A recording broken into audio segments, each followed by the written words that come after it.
বাজে এখন ভোর ৫টা। বাইরে বেশ কুয়াশা রয়েছে। আলো রোজ সকালবেলায় এখন পাখার সাথে খেলা করে এই সময়টা। পাখাকে সে নানান রকমভাবে ডাকে।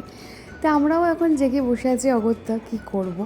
আলো ঘুমোলে পরে আমরাও একটু ঘুমিয়ে নিয়েছিলাম। এখন উঠলাম এই পাখিদের কিচিরমিচির আওয়াজে।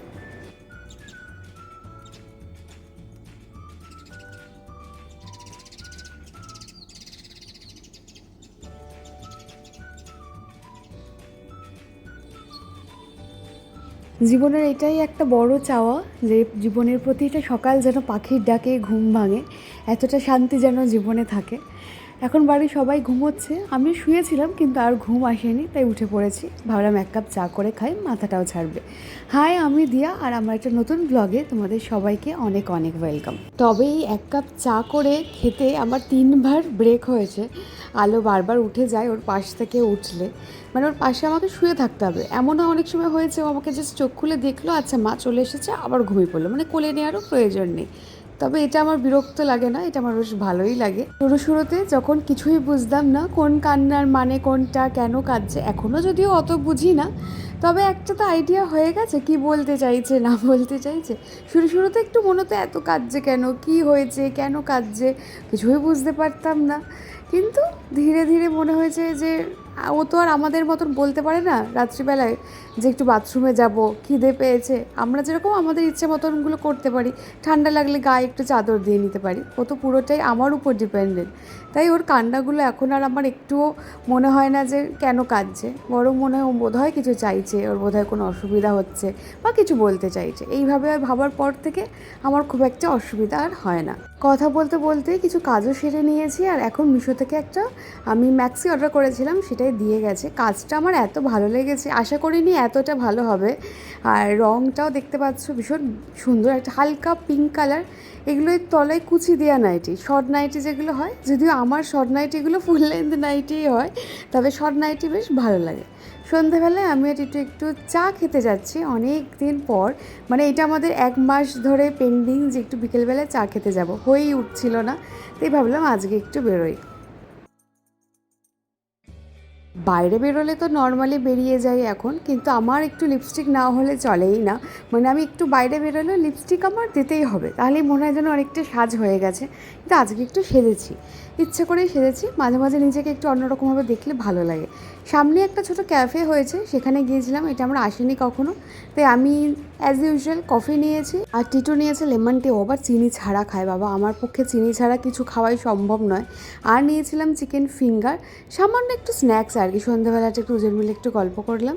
তারপরে কেনাকাটি করার ছিল ঘরেরই যাবতীয় জিনিস, চিনি, চাল, এইসব। সেজন্য আমাদের এখানে একটা আপনা মার্ট বলে একটা সুপার মার্কেট হয়েছে, সেখানে গিয়েছিলাম। আর দোলের জন্য কয়েকটা জিনিস আমি নিয়েছি, সেটা তোমরা দোলের ভিডিওতে দেখতে পারবে। তবে হঠাৎ করেই না আমার শরীরটা কীরকম খারাপ লাগছিলো। আমার মাঝে মাঝে প্রেশার কমে যায়, তোমরা জানো যারা পুরনো ব্লগ দেখেছো। তো আমার সেরকমই একটু ফিল হচ্ছিলো, তাই যা কিছু নেওয়ার তাড়াতাড়ি নিয়ে আমরা বাড়ি চলে এসেছিলাম। 2000 years later. নতুন দিন, নতুন গল্প। কালকে শরীরটা এতটাই খারাপ হয়েছিল যে আর কিচ্ছু আমি ফিল্ম করতে পারিনি, তাই ভিডিওটা আজকে আবার কন্টিনিউ করছি। আজকে আলোর সেকেন্ড ভ্যাকসিনেশন আছে। প্রথমবারে যে ভ্যাকসিনটা ছিল সেদিন আমি যাইনি, আমার মা টিটু গিয়েছিল।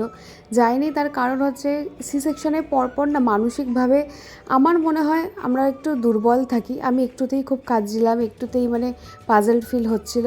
এবং আমার সামনে একবার আলোর রক্ত পরীক্ষা করা হয়েছিল, ওর তো একটু বিলিরুবিন বেশি ছিল জন্মের পর, তো একবার আমরা বাড়ি ফিরে এসে আরেকবার টেস্ট করেছিলাম। সেই ওইটুকু বাচ্চা 13-14 দিন বয়স, তখন এত কেঁদেছে। আর ওকে আমি প্রথম ওইভাবে চিৎকার করে কাঁদতে দেখেছিলাম, মানে একটা অদ্ভুত ফিলিংস, বলে এটা বোঝাতে পারবো না। আশা করি তোমরা নিজেরাই এটা বুঝতে পারবে যে কীরকম সেই সময় ফিল হচ্ছিল। আমাকে তো ঘর থেকেই বলেছিল তুমি অন্য ঘরে থাকো, আমি অন্য ঘরে ছিলাম, এত কাঁদছিলাম, মানে একটা পাজল ফিল হচ্ছিল ওই মুহূর্তে। তাই আমি আর ভ্যাকসিনের দিন যাইনি সেবার। কিন্তু অত তো আর দুর্বল হলে চলবে না, একটু মনকে শক্তও করতে হবে। আর এখন আমি অনেকটা ঠিকও আছি মানসিকভাবেও, সেই জন্য এবার আমিই যাব। ভেবেছিলাম দুজনেই রেডি হয়ে স্নান টান করে যাব, কিন্তু সময়ের অভাবে হয়নি। কারণ ভ্যাকসিন নেওয়ার 1 ঘন্টা আগে আলোকে ফিট করাতে হয়, এবং ভ্যাকসিন নেওয়ার 1 ঘন্টার মধ্যেও কিছু খাবে না, কারণ অনেক সময় বাচ্চাদের বমি হয়ে যায় এবং ভ্যাকসিনটা বেরিয়ে আসে, যার ফলে সেটা কোনোই কাজে দেয় না। তাই এটা নিয়ম থাকে। তাই আমি ওকে খাইয়ে 1 ঘন্টা দেখছিলাম হয়েছে কি না, সেই অনুযায়ী বেরোবো। মানে আধ ঘন্টা হলেই মোটামুটি বেরিয়ে গেলে ওখানে গিয়ে টাইমটা ম্যানেজ হয়ে যাবে। চলো তাহলে এবার বেরোনো যাক ভ্যাকসিনের জন্য। টিটুই ওকে নিয়েছে আর আমি দরকারি যে কাগজপত্রগুলো রয়েছে সেগুলো ক্যারি করছি। চলো তাহলে বেরোনো যাক আলোর সেকেন্ড ভ্যাকসিনেশনের জন্য। আলো যদিও খাওয়ার পরে একটু ঘুমোয়, তো এখন ঘুমিয়েই আছে। ওখানে গিয়ে হয়তো উঠে যাবে, বাড়ির পাশেই যদিও। এখন ওর একটু চেক আপ করে নেওয়া হচ্ছে যে সব কিছু সুস্থ আছে কিনা, ঠান্ডা লেগেছে কিনা। তারপর একটা ওরাল ভ্যাকসিন দিয়ে তারপরে ইঞ্জেকশন দিয়েছে দুটো পায়ে। উড়িয়ে বাবা কি চিৎকার করেছে আমার মেয়ে। তবু পেনলেস, যেহেতু বাড়ি এসেও খুব একটা কষ্ট ওর হয়নি আগের বার। একটু জ্বর জ্বর তো আসেই, একটু ঘ্যান ঘ্যান করেছিল আগের বার পুরো আমার মনে আছে ও কোল থেকে নামছিল না, ওকে পুরো কোলে নিয়েই শুয়ে থাকতে হয়েছিল। মানে আমি বসেছিলাম, ও ঘুমিয়ে তারপরে বিকেল থেকে একদম নর্মাল হয়ে গিয়েছিল, তার আগে পুরো ঝিমিয়েছিল।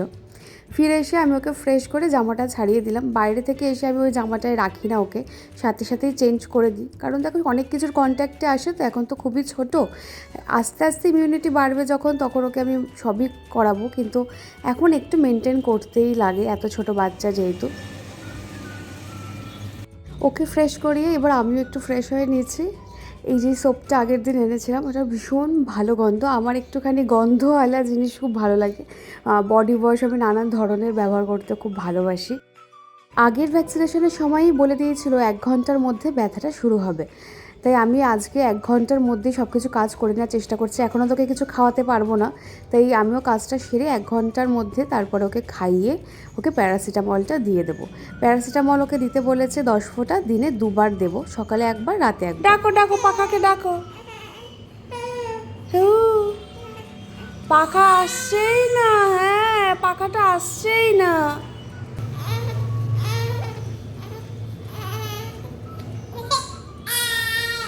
পাখা কিছুতেই আসছে না, কি কষ্ট। আমার মেয়ের নতুন বন্ধু হয়েছে পাখা। পাখার সাথে যে ও কী গল্প করে, তারপরে পাখাকে অনেকক্ষণ ধরে ডাকে, কিন্তু পাখা থেকে যখন আর কোনো সাড়া পায় না তখন উনি কান্না করে, রেগে যায় যে পাখা কেন আসছে না, পাখা কেন কথা বলছে না। এটা একটা মজার জিনিস, আমাদের দেখতেও বেশ ভালো লাগে। আগের বারের ভ্যাকসিন নিয়ে আলোর খুব যে একটা কষ্ট আমি হচ্ছে বুঝেছি, সেরকম কিছু হয়নি। একটু তো অসুবিধা হয় শরীরের মধ্যে, সেইটুকুই। কিন্তু এইবার যেন মেয়ে পুরো ঝিমিয়ে গেছে, মানে কাঁধে নিচ্ছি তো মাথাটা হেলিয়ে দিচ্ছে, ছটফট করে যেই মেয়ে সে পুরো শান্ত হয়ে রয়েছে, একদম আওয়াজ নেই, এতটাই শান্ত হয়ে রয়েছে। সন্ধেবেলায় মাথাটা আমার খুব ধরেছিল। মার কাছ থেকে আমি একটা আবদার করি যে একটু চা করে আনতে বলি মাঝে মাঝে, তো মাই চাটা করে এনেছে, আমি সেটাই খেলাম। কয়েকদিন ধরেই আলো সকাল 5টার সময় থেকে খেলে, যার জন্য ঘুমটা ভোরের আমারও হচ্ছে না, আর মাথা যন্ত্রণাটা আমার হচ্ছে। সকালের দেখবে ঘুমটা ঠিক না হলে মাথাটা ভীষণ ধরে থাকে। আর কফিও অত খেলে না শরীরটা কষে যায়, কারণ গরম তো পড়েই গেছে, এখন অত কফি খাওয়া যাবে না। আর চেষ্টাও করছি কফিটা আর খাবো না আস্তে আস্তে। এবার তো 3 মাস প্রায় হতে যায়, যদিও 3 মাস পুরো হয়নি, 2.5 মাস এখন। 3 মাস হলে আমি আস্তে আস্তে এক্সারসাইজটাও স্টার্ট করব। নিজেকে তো আবার সে আগের শেপে দেখতে হবে নাকি। চলো এখন একটুখানি সন্ধ্যের জন্য কিছু খাবার বানাই, খিদে খিদে পাই এই টাইমটাতে, আর টিটুও ফিরবে, তাই ভাবলাম কিছু করে রাখি। আগের দিন শর্টসে হয়তো দেখেছো কিছু সবজি বাজার করে এনেছিলাম, তার মধ্যে মাশরুম, লেটুস এগুলো ছিল, তাই করে ফেলছি সেটা দিয়েই। ভাবছিলাম কি করব, আমি আগে কখনো মাশরুম দিয়ে স্যালাড বানাইনি, তারপরে ভাবলাম যা একটা হোক, কিছু একটা হতো হবে, করতে থাকি। তাই একটু পেঁয়াজ কেটে নিয়েছি আর মাশরুমটা হালকা আমি ভাপিয়ে নিয়েছি। পেঁয়াজটাকে একটু অল্প বাটার দিয়ে আমি সটে করে নিয়ে মাশরুমটা দিয়ে দিলাম, যেটা অল্প হালকা সেদ্ধ করে নিই, এবং অল্প ধনেপাতাও আমি এর মধ্যে অ্যাড করেছিলাম। 1 চামচ মতো ময়দা দিয়ে তারপরে দুধ দিয়ে আমি একটা হালকা ক্রিমি টেক্সচার আনছি। এই জিনিসটা আমি আগেও করেছি বহুবার, এটা আমি স্যান্ডউইচের পুর করে স্কুলে নিয়ে যেতাম। ভীষণ হাই প্রোটিন একটা খাবার, আর আমি যেহেতু মাশরুম খেতে খুব ভালোবাসি, আমার খুব ভালোই লাগে মাশরুম দিয়ে, সব কিছুই আমার খুব ভালো লাগে। একটু লেটুস কেটে নিয়েছি, লেটুসটা কাঁচা কাঁচাই যদিও ভালো লাগে, কিন্তু আমি যখন এটা দিয়েছি যেহেতু রান্নাটা গরম ছিল একটু নরম হয়ে গেছে, আর পাশ দিয়ে কয়েকটা আমি পাতা এমনি দিয়ে দিয়েছি, ওটা খাওয়াও যাবে। দেখতে তো খুবই ভালো হয়েছিল, খেতেও খুব ভালো হয়েছিল, সবাই মিলে বসে জমিয়ে আড্ডা করে খেয়েছি। তারপরে মনে হলো এই খাবারটা শেষে একটু জমিয়ে চা বা কফি হলে মন্দ হয় না। বলতে না বলতে দেখলাম সবারই মনের মধ্যে ইচ্ছাটাই ছিল, মাও করে নিয়ে এসছে তাই কফি। আর আমি যেহেতু কফিটা খেতেই বেশি ভালোবাসি চায়ের থেকে, এখন সেটাই আমরা তরুজুত করে আয়েশ করে গল্প করতে করতে খাওয়া হবে। আর মহারানী আমার কোলে শুয়ে আছেন, কোল থেকে আমি ওকে খুব একটা নামাচ্ছি না যে, কারণ কোল থেকে নামলেই ও একটু ঘ্যান ঘ্যান করছে, উঠে যাচ্ছে। তার থেকে আমার মনে হলো কোলে শুয়েও যতক্ষণ একটু যদি ঘুমোয় তাহলে ওরও একটু ফ্রেশ লাগবে। সকাল থেকে খুব একটা কিছুই ওর অসুবিধা হয়নি, কিন্তু সন্ধ্যের থেকে দেখলাম একটু গাটা ওর একটু ম্যাজ ম্যাজে, একটু জ্বর আসছে। আর কাল হচ্ছে দোল পূর্ণিমা, আমরা প্রত্যেক বছর বিভৎস দোল খেলি, তাই এখন বসে বসে আগের বছরের পুরনো ভিডিও দেখা হচ্ছিল। আর যারা মনে করো আমি খুব শান্ত, তাদের জন্য এই ক্লিপটা ছিল। আলো এখনও আমার কোলেই শুয়ে আছে। আজকের ভিডিওটা এইটুকু, দেখা হচ্ছে আবার কালকে একটা অন্য ভিডিওর সাথে। Bye bye.